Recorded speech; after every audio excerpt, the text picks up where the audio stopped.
first football home? To the first football home?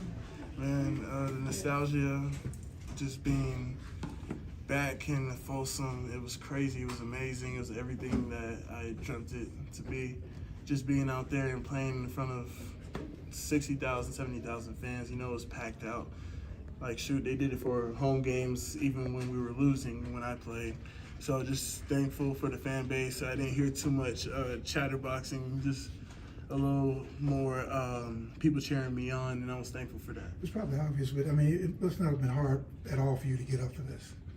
Oh, was it hard for you to get up for this game? Oh, no. In fact, I was up an hour earlier, went to work out, burn off some steam because I wanted to come in here. I kind of had butterflies, and I wanted to settle myself in. Looks like after your second touchdown, you gave a little, like this to the crowd. They're pretty quiet at that point. Oh, yeah. That just kind of good natured. For sure. Just because I left some money out there, I feel as though like I had two balls that should have been catchable, that I should have caught, and that I need to come down with, especially if Caleb's putting his trust into me. I got to contribute to the team and make sure I make the most of those moments. Is it really special because it's Deion, not even just Colorado, but your dad's friend? How did that feel coming in? I mean, shoot, just Deion Sanders is a legendary player, legendary coach. I have a lot of respect for him. And he coached me in the All-American game, and even then, I was chopping it up about a couple things. And just to go ahead and be able to go back and play against him and play against Shedeur, yeah, it's huge, but at the same time, you got to remember we're playing Colorado. It's USC versus Colorado, and we're thankful we got that done today. But what did you miss most about this place? I mean, clearly you found another home, doing well at USC, but is there anything you missed about this place? I would have to say the scenery.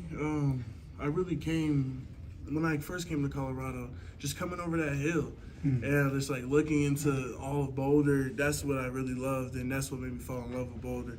And then the fan base and this college town and everything, it was a big factor for me. I think 7 touchdowns now in 5 games for you, something like that. Did you imagine or envision this level of success for yourself coming into this year? It's hard to say that I didn't. Of course you want to say but of course I did. I put in the work during the off season.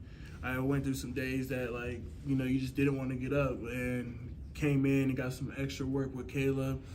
Did some extra background work just with coaches and stuff like that, got in the film room. So just seeing how it's all coming together now. To say I'm surprised, no, but am I thankful? Most definitely. From an offensive standpoint, does it feel like you guys need to score 40 plus to win when it's kind of these high scoring games like that, or what's kind of the takeaway in that sense? Definitely not. I would have to say our defense played a hell of a half during the first half.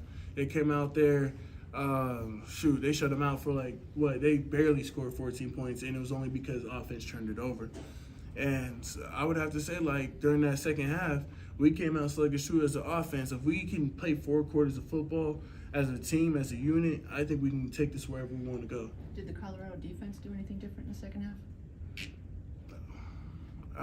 They didn't change too much. I wouldn't say so.